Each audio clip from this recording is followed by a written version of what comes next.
Olá pessoal, aqui é o Renato Haddad. Vamos dar uma dica e truque do ASP.NET Core na criação de um projeto usando o Visual Studio 2017. Tá. Qual é a ideia aqui? A ideia é eu vou pegar o Visual Studio 2017. Essa é a versão que você pode baixar, tem várias versões disponíveis gratuitamente. A minha é a Enterprise 2017, mas o que eu vou mostrar aqui vale para todos. Bom, nós temos aqui, ó, New Project. No New Project, você pode selecionar o template que você desejar, tá? Ou pesquisar dando um search. Ou então, já tem disponível aqui o ASP.NET Core Web. E ASP.NET Core Web, eu vou selecionar esta opção. Por que Core? Porque Core significa que você pode rodar a aplicação ASP.NET em qualquer plataforma, Windows, Linux ou iOS. Bom, Renatão, como é que eu consigo uma outra opção? Seria através do menuzinho File New Project, tá? E você chegaria ao seguinte menu. Eu vou clicar aqui, ó, que é o atalho, e chegaria neste menu aqui. Então eu tenho aqui a linguagem que é o C Sharp, eu tenho Web, e aqui eu vou selecionar ASP.NET Core. Ah, mas não dá para selecionar Web Application? Sim, o Web Application vai rodar no framework completo, né? Mas eu quero o Core para poder ser multiplataforma, tá? Então, aqui no Core, nesse diretório, eu vou chamar de Web Application 1 e vou dar um OK. Aí ele vai criar a minha aplicação. Opa, já tem um, vou colocar aqui o 2 e deixa ele criar a aplicação. Bom, mas espera aí, não vai criar não. Você tem que dizer para ele qual é o template que você quer. Bom, aqui em cima eu estou dizendo que é o Core 1.1. Eu tenho Empty, tenho Web API e tenho Web Application. Web Application, você vai criar um template no padrão de MVC. E o Empty, ele cria totalmente vazio, que é o que nós vamos utilizar aqui. Então, eu vou selecionar Empty e vou dar um OK. Ele vai criar a partir do zero, do nada. Mas espera um pouquinho, você deve ter visto nos outros vídeos que eu tenho utilizado também, aqui via linha de comando, o .NET New. Cara, o .NET New é uma possibilidade de você fazer via linha de comando, onde eu também posso criar um projeto de ASP.NET, né? Pode olhar aqui, basta dar um .NET New ASP.NET Core Empty. Então, se eu colocar .NET New Web, ele cria um projeto de web completamente vazio, tá? Então, você tem via linha de comando e tem pelo Visual Studio, tá? Aqui pelo Visual Studio, ele criou, pode ver aqui na estrutura, do Solution Explorer. E ele abre aqui também já alguns links para você, caso queira visualizar outras informações, ó, como iniciar no ASP.NET Core, pegar documentação, exemplos, tutoriais aqui, como adicionar serviço de telemetria, tá, do Application Insights, e como fazer deploy no Azure. Tá? Bom, nesse caso, vamos ver aqui qual é a estrutura que ele cria, né? Antes de mais nada, nós temos duas coisas muito importantes, deixa eu já abrir aqui, que é o que nós chamamos no Solution Explorer das dependências. Então, ó, dependências. Você tem duas regiões. Uma que é o NuGet, onde você consegue todos os pacotes. Tá? Se é NuGet, vem do pacote. Né? Esse pacotinho do NuGet, nós temos aí o Application Insights ASP.NET Core 2.0, entre outras, né? E nós temos também, vamos dar uma olhadinha aqui, no ASP.NET Core. Olha só, aqui são as DLLs utilizadas para o ASP.NET Core, mas basicamente, como elas vêm todas no NuGet, então são pacotes, né? E eu tenho o SDK. Vamos dar uma olhada no SDK? Bom, o que nós escolhemos lá? Nós escolhemos exatamente um template de Core, né? O Core, nesse caso, ele vai utilizar essas DLLs, tá bom? Então, isso aqui são a estrutura básica que ele coloca. Então, nós temos SDK e temos o NuGet. Muito bem. Depois você vai ter aqui o arquivo que é o program.cs.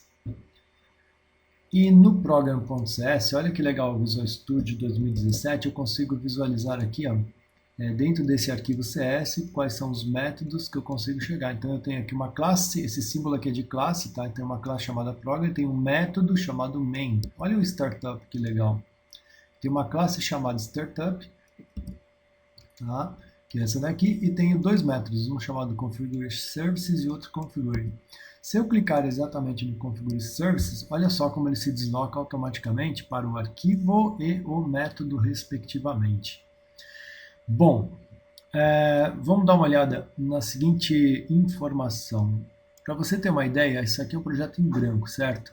Então, o projeto em branco ele tem o arquivo, que é o program. Esse program tem uma classe chamada main, e tem um array de string que ele recebe como argumento, que aqui não vai fazer nada. Para que serve esse host? Web Host Builder. Esse aqui é exatamente qual é o host que ele vai utilizar. O que você vai usar como host para poder rodar esta aplicação? Né? Nós podemos utilizar o Kestrel em qualquer uma das 3 plataformas. O Kestrel ele faz a mesma coisa que um IIS, Internet Information Server. No entanto, ele está aqui, ó, IIS Integration. Ele tem integração com o IIS. Então, quando você cria uma aplicação e compila,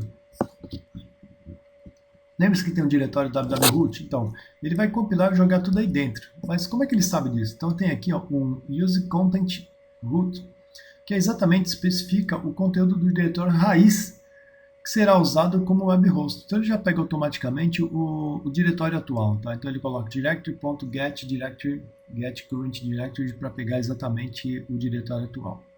Tá? Aí ele tem use startup. Esse startup ele faz o quê?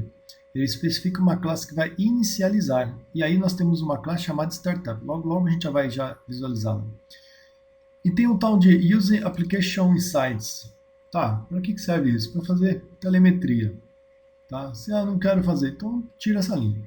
Aí tem o build, ele vai exatamente em tempo de compilação, né? Vai compilar a aplicação e depois dá um run para executar. Tá, eu disse que ele tem um startup. O startup é uma classe, gente. Ó, tá aqui, ó. Public Class Startup. E aí ele tem 2 métodos. Um que é para configurar os serviços e o outro que é justamente para configurar o middleware, que a gente chama, né?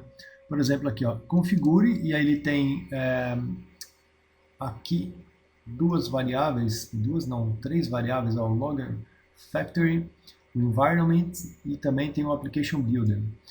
E aí ele verifica aqui, por exemplo, o Logger Factory Add Console. Nós vamos ver em tempo de execução o que significa essa linha. Aí tem a outra aqui, que é o Environment, que é se for em ambiente de desenvolvimento, ele vai usar isso aqui. Tá? E aqui ele vai basicamente executar a aplicação e vai colocar um Hello World. Esse Hello World vai colocar onde?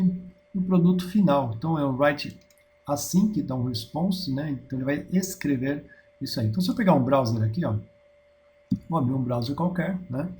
E como é que nós vamos executar? Vamos voltar aqui e vamos dar uma olhadinha aqui em cima.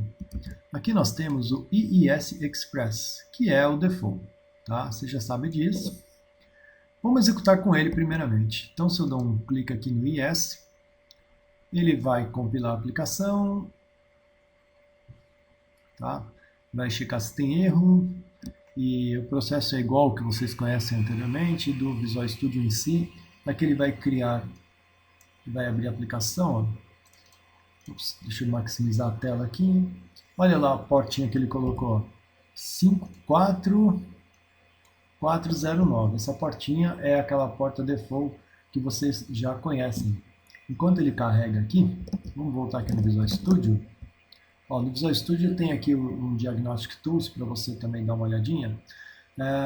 Eu quero o... Ó, deixa ele carregar. Ops. Vou pegar isso aqui, Ctrl C, deixa eu executar no browser. Eu vou colocar tudo junto ali depois nesse browser aqui. Então tá lá, Hello World, e ele está escutando aquela porta. Mas espera aí, ele está escutando através do IIS, né? Então se você pegar aqui embaixo, ó, ele tem o IIS rodando aqui, ó, IIS Express, tá vendo? Esse IIS Express, vou dar um website 2, tá vendo? Mostrar todos os aplicativos, ó, tá aqui, ó, o IIS rodando naquela portinha, tá? Ok? Bom, aí, vamos lá, deixa eu fechar isso aqui.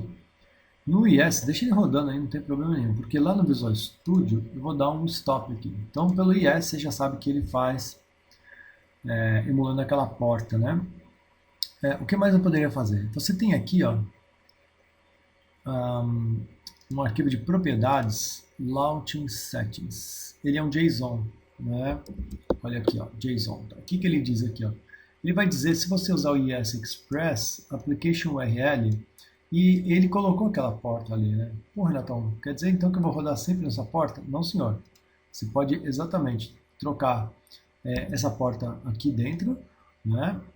Ou você pode também fazer outra coisa. Você pode dar um botão direito lá no nome da aplicação, visualizar em propriedades, e aqui no debug, aqui, ó, que beleza, você pode também trocar por aqui. Isso aqui é o modo mais, vamos dizer, visual, né?